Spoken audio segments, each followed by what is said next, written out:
Achayans gold 20 വർഷത്തെ പാരമ്പര്യം 26 ഷോറൂമുകൾ. Call 8590046916. കൂത്താട്ടുകുളത്ത് സ്വകാര്യ ബസ് കണ്ടക്ടറും യാത്രക്കാരനും തമ്മിൽ സംഘർഷത്തിൽ കണ്ടക്ടറും ബസ് ഉടമയുമായ കാഞ്ഞിരപ്പള്ളി സ്വദേശി ജോജോ ആന്റണിക്ക് പരിക്ക്. കൂത്താട്ടുകുളത്ത് സ്വകാര്യ ബസ് കണ്ടക്ടറും യാത്രക്കാരനും തമ്മിൽ സംഘർഷം. ചൊവ്വാഴ്ച രാവിലെ 7:30 കാഞ്ഞിരപ്പള്ളി എറണാകുളം റൂട്ടിൽ സർവീസ് നടത്തുന്ന KMS ബസ്സിലാണ് സംഘർഷമുണ്ടായത്. സംഘർഷത്തിൽ കണ്ടക്ടറും ബസ് ഉടമയുമായ കാഞ്ഞിരപ്പള്ളി സ്വദേശി കിഴക്കേത്തലപ്പിൽ ജോജോ ആന്റണിക്ക് പരിക്കേറ്റു. സംഭവവുമായി ബന്ധപ്പെട്ട് വെളിയന്നൂർ പുതുവേലി സ്വദേശി സംസാരശേഷിയില്ലാത്ത പാലശ്ശേരിൽ രാമചന്ദ്രനെ പോലീസ് കസ്റ്റഡിയിലെടുത്തു.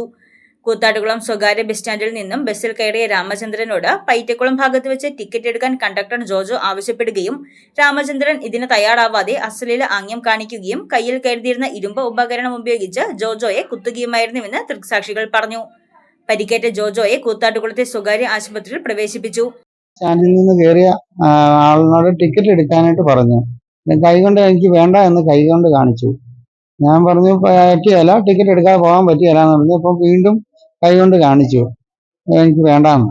അത് ഞാൻ പറഞ്ഞു പറ്റിയല്ല എന്ന് പറഞ്ഞപ്പം ഒരു അശ്ലീല ആംഗ്യം കാണിച്ചു. അന്നേരം ഞാൻ ബെല്ലടിച്ച് നിർത്തി. ടിക്കറ്റ് എടുക്കാൻ പറ്റിയല്ലെങ്കിൽ ഇറങ്ങിക്കോളാൻ പറഞ്ഞു. അന്നേരം പിന്നെ അയാള് കൂസലില്ലാതെ നിൽക്കുകയാണ്. ഞാൻ പറഞ്ഞു ടിക്കറ്റ് എടുക്കാൻ പോവുകയല്ല, വണ്ടി ഇവിടെ നിർത്തുവാണ്, ഇറങ്ങിക്കോളാൻ പറഞ്ഞു. അന്നേരമാണ് യാതൊരു പ്രകോപനമില്ലാതെ ഇയാളെ കയ്യിൽ കരുതിയ എന്തോ ടെസ്റ്റർ പോലെ എന്തോ ഒരു സാധനം വെച്ചാണ് കുത്തിയത്. ദിവസങ്ങൾക്ക് മുൻപ് പിടവത്ത് വെച്ച് ഇവർ തമ്മിൽ വാക്കുതർക്കം ഉണ്ടായതായും പറയപ്പെടുന്നു. News desk Muvattupuzha news. എന്റെ കാഴ്ചയ്ക്ക് ചില ബുദ്ധിമുട്ടുകൾ അനുഭവപ്പെടാൻ തുടങ്ങിയത് ഈയിടെയാ.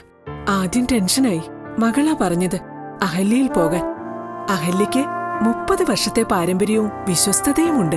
അഹല്യയിലെ വിദഗ്ധരായ ഡോക്ടർമാരുടെ ചികിത്സ കൊണ്ട് എനിക്ക് എന്റെ കാഴ്ചശക്തി പൂർണ്ണമായും തിരിച്ചു കിട്ടി. ഇപ്പൊ എനിക്ക് ഈസിയായി വായിക്കാം. നേത്ര സംരക്ഷണത്തിന് നമ്മുടെ Ahalya. Ahalya foundation eye hospital, കേരളത്തിൽ എല്ലായിടത്തും.